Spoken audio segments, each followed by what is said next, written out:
முதலில் தலைப்புச் செய்திகளை பார்க்கலாம். எகிப்தில் தயாராகும் பாலஸ்தீன ராணுவம், எல்லையில் குவிக்க திட்டம், கடும் எதிர்ப்பு தெரிவிக்கும் இஸ்ரேல். ராணுவத்திலிருந்து கொத்து கொத்தாக வெளியேறும் இஸ்ரேலியர்கள், காசா போர் பாதிப்புகள் ஏற்படுத்திய தாக்கம், குறுகிய காலத்தில் 500க்கும் மேற்பட்டோர் ராஜினாமா. உயிரை பணையும் வைத்து அப்பாவிகளை காப்பாற்றி வரும் காசா மருத்துவர்கள், நோபல் பரிசுக்கு பரிந்துரைத்துள்ள ஐநா மன்றம், தியாகத்திற்கு கிடைத்த சிறிய வெகுமதி. தொடர்ந்து தாக்கும் மனநோய், உயிரை மாய்த்து கொண்ட இஸ்ரேலிய ராணுவ வீரர், அதிகரிக்கும் தற்கொலை. புனித திருக்குரானை இழிவுபடுத்திய டொனால்ட் ட்ரம்ப் கட்சியின் நிர்வாகி, ஏமன் ஹவுதிகள் கடும் எச்சரிக்கை. அல்-அக்ஸா பள்ளிவாசலுக்குள் அத்துமீறி நுழைந்த நெதன்யாகு, அமைதி முயற்சிகளை சீர்குலைக்க தொடர்ந்து சதி. இனி விரிவான செய்திகளை பார்க்கலாம். காசா சர்வதேச படையில் நிபந்தனையுடன் இணைந்து கொள்ள இத்தாலி, இந்தோனேஷிய நாடுகள் சம்மதம் தெரிவித்துள்ளன. சர்வதேச படைகளை நிறுத்துவதில் தொடர்ந்து பல முரண்பாடுகள் எழுந்து வருகின்றன. காசா சமாதான உடன்படிக்கையின் ஓர் அங்கமாக சர்வதேச படைகள் காசாவில் நிறுத்தப்படும் என்று கூறப்பட்டுள்ளது. இந்த படையில் இணைந்து கொள்ள இத்தாலி மற்றும் இந்தோனேஷிய நாடுகள் சம்மதம் தெரிவித்துள்ளன. ஆனால் ஹமாஸ் இயக்கத்துடன் நேரடி தொடர்புகள் இருக்காது என்று உறுதிப்படுத்தப்பட்டால்தான் சர்வதேச படையில் தாங்கள் இணைவோம் என்றும் அவை கூறியுள்ளன. சர்வதேச படையில் இணைய விருப்பமுள்ள நாடுகளின் கலந்துரையாடல் கத்தார் தலைநகர் தோஹாவில் நடைபெற உள்ளது. ஆனால் பெரும்பான்மை நாடுகள் ஹமாஸ் இயக்கம் ஆயுதங்களை கைவிட்டால்தான் தங்களால் படைகளை அனுப்ப இயலும் என்றும் தெரிவித்துள்ளன. ஆனால் ஆயுதங்களை கைவிடும் பேச்சுக்கு இடமில்லை என்று ஹமாஸ் தெளிவாக அறிவித்துள்ளது. பாலஸ்தீன தேசம் அமைக்கப்படுவதற்கு உத்தரவாதம் அளிக்கப்பட்டால் தங்களின் ஆயுதங்களை பயன்படுத்தாமல் இருப்பதற்கு ஹமாஸ் முன்வந்துள்ளது. முதல் கட்டமாக தெற்கு காசாவில் ரஃபா பகுதியில் சர்வதேச படைகள் நிறுத்தப்பட உள்ளதாக செய்திகள் தெரிவிக்கின்றன. இந்த பகுதி தற்போது இஸ்ரேல் கட்டுப்பாட்டில் இருக்கிறது. ஆனால் சர்வதேச படைகள் எல்லைகளில் மட்டுமே நிறுத்தப்பட வேண்டும் என்று ஹமாஸ் உள்ளிட்ட பாலஸ்தீன அமைப்புகள் தெரிவித்துள்ளன. சர்வதேச படையில் இணைந்து கொள்வதற்கு துருக்கி சம்மதம் தெரிவித்துள்ள போதும் அதற்கு இஸ்ரேல் கடும் எதிர்ப்பு தெரிவித்து வருகிறது. சமாதான உடன்படிக்கையின் 3வது கட்டத்தில் தான் துருக்கி படைகள் இணைக்கப்படும் என்றும் கூறப்படுகிறது. மறுகட்டமைப்பு பணிகளில் மட்டுமே துருக்கி படைகள் ஈடுபடுத்தப்படுவர் என்றும் ஆயுதம் தாங்கிய இராணுவத்தினர் அனுமதிக்கப்பட மாட்டார்கள் என்றும் கூறப்படுகிறது. இது தவிர பாலஸ்தீன் இராணுவத்தினரை கொண்ட ஒரு படையும் அமைக்கப்படுவதாக கூறப்படுகிறது. இவர்களுக்கு எகிப்தில் பயிற்சி அளிக்கப்பட்டு வருகிறது. ஆனால் இந்த படையையும் நிறுத்துவதற்கு இஸ்ரேல் எதிர்ப்பு தெரிவித்து வருகிறது. இவ்வாறு பல்வேறு முரண்பாடுகளும் குழப்பங்களும் நிலவி வரும் நிலையில் சர்வதேச படைகள் நிறுத்தப்படுவது இன்னும் உறுதி செய்யப்படவில்லை. இஸ்ரேலிய ராணுவத்தினர் வேலையிலிருந்து கூட்டமாக வெளியேறுவதால் ஆள் பற்றாக்குறை தீவிரமடைந்து வருகிறது. இஸ்ரேலிய ராணுவத்திலிருந்து ராஜினாமா செய்பவர்களின் எண்ணிக்கை தொடர்ந்து அதிகரித்து வருவதாக இஸ்ரேலிய ஊடகங்கள் செய்தி வெளியிட்டுள்ளன. இதுவரை 500 நபர்களிடமிருந்து ராஜினாமா கடிதம் வந்துள்ளதாகவும் இஸ்ரேலிய நாளிதழ் எதியோத் அஹ்ரோனத் செய்தி வெளியிட்டுள்ளது. ஆனால் இந்த கோரிக்கைகள் எப்போது முன்வைக்கப்பட்டன என்பதை அது குறிப்பிடவில்லை. ரிசர்வ் படையில் உள்ளவர்கள் ராஜினாமா கோரிக்கையை வைக்கவில்லை என்றும் நிரந்தரமான பணியில் இருப்பவர்களிடமிருந்தே இந்த கோரிக்கை வந்துள்ளதாகவும் கூறப்படுகிறது. ராணுவத்தில் ராஜினாமா அதிகரித்துள்ள காரணத்தால் மனிதவள பிரச்சனையை ராணுவம் எதிர்கொள்வதாக உயர் ராணுவ அதிகாரிகள் தெரிவித்துள்ளனர்.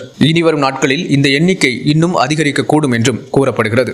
ராணுவத்தினருக்கான பென்ஷன் தொகை அதிகரிப்பு தொடர்பான மசோதா இஸ்ரேலிய நாடாளுமன்றத்தில் நிலுவையில் உள்ளது. ராணுவத்தினரின் ராஜினாமாவிற்கு இதனை காரணமாக அதிகாரிகள் கூறிய போதும் இதனையும் கடந்து காரணங்கள் உள்ளதாக தெரிய வந்துள்ளது. காசாவின் மீதான இஸ்ரேலின் தாக்குதலில் ஏராளமான இஸ்ரேலிய ராணுவத்தினர் கடும் காயங்களை அடைந்துள்ளனர். அவர்களில் பலருக்கு மூளையில் காயங்கள் ஏற்பட்டுள்ளதாக ராணுவ வட்டாரங்கள் தெரிவிக்கின்றன. அத்துடன் காசா தாக்குதலில் ஈடுபட்ட பல ராணுவத்தினர் மனநல பிரச்சனைகளால் பாதிக்கப்பட்டுள்ளதாகவும் மனநல சிகிச்சை பெறும் ராணுவத்தினரின் எண்ணிக்கை அதிகரித்து வருவதாகவும் கூறப்படுகிறது. அத்துடன் மனநல பிரச்சனை காரணமாக தற்கொலை செய்து கொள்ளும் ராணுவத்தினரின் எண்ணிக்கையும் அதிகரித்துள்ளது. இந்த பிரச்சனைகள் காரணமாகவே ராணுவத்தினரிடையே ராஜினாமா அதிகரித்துள்ளதாக தெரிகிறது. காசாவின் மீதான தாக்குதல்களை தொடர்ந்து பொருளாதார சிக்கல் உள்ளிட்ட பல்வேறு பிரச்சனைகளை இஸ்ரேல் எதிர்கொண்டு வருகிறது. அத்துடன் ராணுவத்தினரின் ராஜினாமா பிரச்சனையும் தற்போது சேர்ந்துள்ளது. நோபல் அமைதி பரிசுக்கு ஐக்கிய நாடுகள் சபையின் சிறப்பு தூதுவர் மற்றும் காசா மருத்துவர்களின் பெயர்கள் பரிந்துரை செய்யப்பட்டுள்ளன. 33 நாடுகளைச் சேர்ந்த 300க்கும் அதிகமானோர் தங்களின் ஆதரவை வழங்கியுள்ளனர். ஐரோப்பிய யூனியன் நாடாளுமன்ற உறுப்பினர் மஸ்டஸ் நமக், ஆக்கிரமிக்கப்பட்ட பாலஸ்தீன மக்களுக்கான ஐக்கிய நாடுகள் சபையின் சிறப்பு தூதுவர் பிரான்சஸ்கா அல்பனீஸ் மற்றும் காசாவில் பணியாற்றும் மருத்துவர்களின் பெயர்களை 2026ஆம் ஆண்டிற்கான நோபல் அமைதி பரிசுக்கு பரிந்துரை செய்துள்ளார். இந்த பரிந்துரை நார்வே நோபல் குழுவிடம் அதிகாரப்பூர்வமாக சமர்ப்பிக்கப்பட்டதாகவும் 33 நாடுகளைச் சார்ந்த சுமார் 300 தகுதியான நபர்கள் இதற்கு ஆதரவு தெரிவித்து கையெழுத்திட்டதாகவும் கூறப்படுகிறது. மிக கடினமான சூழ்நிலைகளிலும் மனித உரிமைகள், மனித மாண்புகள் மற்றும் சர்வதேச சட்டத்தை பாதுகாக்கும் தைரியத்திற்கான மரியாதையாகவே இந்த பரிந்துரை செய்யப்பட்டுள்ளதாக அவர் தெரிவித்தார். இஸ்ரேல் மற்றும் அமெரிக்காவின் அரசியல் அழுத்தங்கள் மற்றும் தடைகளுக்கு மத்தியிலும் அல்பனீஸ் தனது பணியை தொடர்வதை அவர் பாராட்டினார். இந்த பரிந்துரையில் காசாவின் மருத்துவர்களான உசாம் அபு சஃபியா மற்றும் ஷாரா அல் ஷக்கா ஆகியோரும் இடம்பெற்றுள்ளனர். முற்றிலும் சிதைந்த மருத்துவ கட்டமைப்புகள், அடிப்படை வசதிகளின் பற்றாக்குறை ஆகிய சூழலில் உயிரை பணையும் வைத்து அவர்கள் மருத்துவ பணியாற்றி வருவதாக நமக் கூறினார். இஸ்ரேலின் தாக்குதல்களில் ஆயிரக்கணக்கான பாலஸ்தீனியர்கள் உயிரிழந்துள்ள நிலையில் இந்த பரிந்துரை அமைதிக்கான ஒரு நெறிப்பாதையை சுட்டிக்காட்டுவதாக கூறப்படுகிறது. இஸ்ரேலிய ஆக்கிரமிப்பு வீரர் ஒருவர் தன் உயிரை தானே மாய்த்து கொண்ட சம்பவம் பெரும் பரபரப்பை ஏற்படுத்தியுள்ளது. இஸ்ரேலிய ராணுவத்தில் சமீப நாட்களாக தற்கொலை செய்து கொள்ளும் ராணுவத்தினரின் எண்ணிக்கை தொடர்ந்து அதிகரித்து வருகிறது. வடக்கு இஸ்ரேலின் ராணுவ தளம் ஒன்றில் ராணுவ வீரர் ஒருவர் தற்கொலை செய்து கொண்டுள்ளார். ராணுவ தளத்தில் இருந்தபோதே துப்பாக்கியால் சுட்டு தற்கொலை செய்து கொண்ட அந்த நபர் கடும் காயங்களுடன் மருத்துவமனையில் அனுமதிக்கப்பட்டுள்ளார். ஆனால் மருத்துவமனையில் சிகிச்சை பலனின்றி அவர் இறந்ததாக அறிவிக்கப்பட்டுள்ளது. காசா மீதான இஸ்ரேலின் தாக்குதல் தொடங்கியதிலிருந்து இதுவரை 61 இஸ்ரேலிய ராணுவத்தினர் தற்கொலை செய்துள்ளனர். வடக்கு இஸ்ரேலில் நடைபெற்றுள்ள இச்சம்பவம் குறித்து ராணுவம் விசாரணையை மேற்கொண்டுள்ளதாக தெரிவிக்கப்பட்டுள்ளது. 2024 ஜனவரி முதல் 2025 ஜூலை வரை இஸ்ரேலிய ராணுவத்தில் 279 படையினர் தற்கொலைக்கு முயன்றதாக இஸ்ரேல் நாடாளுமன்றத்தின் ஆய்வு மற்றும் தகவல் மையம் தெரிவித்தது. காசா மீதான தாக்குதல்களை தொடர்ந்து இஸ்ரேல் ராணுவத்தினரிடையே தற்கொலைகள் அதிகரித்துள்ளதாக இஸ்ரேல் ராணுவ வட்டாரங்கள் தெரிவித்துள்ளன. தாக்குதலின் போது உடல்களை சிதைப்பது, குழந்தைகளை கொலை செய்வது ஆகியவற்றில் ஈடுபடும் இராணுவத்தினர் அதன்பின் அதனால் கடுமையான பாதிப்புகளை எதிர்கொண்டு இறுதியில் தற்கொலை செய்து கொள்கின்றனர். அதிகரித்து வரும் இராணுவத்தினரின் தற்கொலை இஸ்ரேலுக்கு பெரும் தலைவலியாக அமைந்துள்ளது.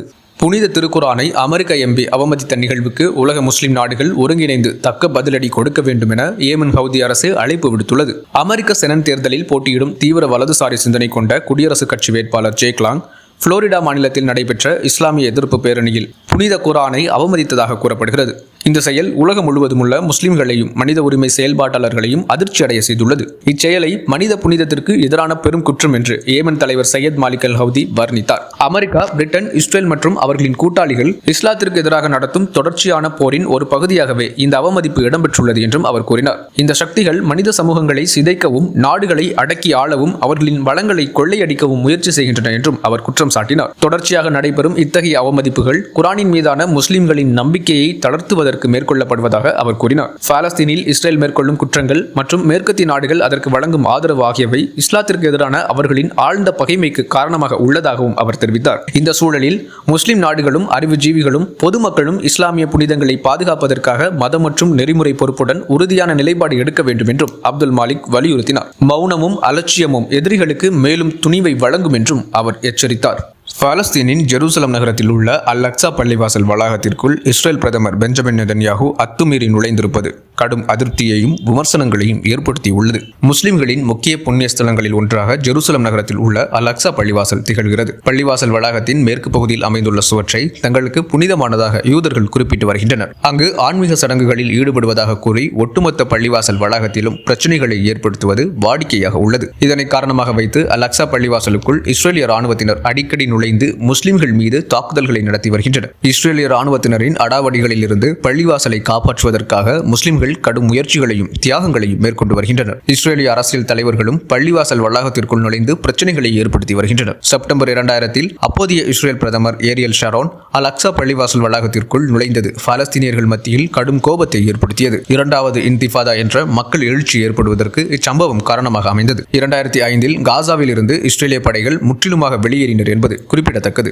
தற்போது இஸ்ரேல் பிரதமர் பெஞ்சமின் நெதன்யாஹூ அல் அக்ஸா பள்ளிவாசல் வளாகத்திற்குள் அத்துமீறி நுழைந்துள்ளார். யூதர்களின் மத சடங்கான ஹனுக்காவை ஒட்டி அவர் இந்த பயணத்தை மேற்கொண்டுள்ளார். அப்போது அவருடன் பல்வேறு அரசு அதிகாரிகளும் இஸ்ரேலுக்கான அமெரிக்க தூதர் மைக் ஹாகாபியும் உடன் இருந்தார். ஏற்கனவே இஸ்ரேல் மற்றும் பாலஸ்தீனிடையே மோதல் போக்கு அதிகரித்து வரும் நிலையில் இஸ்ரேலிய பிரதமரின் இந்த பயணம் தேவையற்ற பதற்றங்களை ஏற்படுத்தும் என்று கூறப்படுகிறது. ஹமாஸ் நடத்திய அக்டோபர் 7 தாக்குதல், காசா இனப்படுகொலை, பிணை கைதிகளை மீட்பதில் தோல்வி என பல்வேறு சிக்கல்களை எதிர்கொண்டு வரும் நெதன்யாஹூ தனது அரசியல் அதிகாரத்தை தக்க வைக்கும் நோக்கத்திலேயே இந்த பயணத்தை மேற்கொண்டதாக கூறப்படுகிறது. தலைப்புச் செய்திகளை பார்க்கலாம்.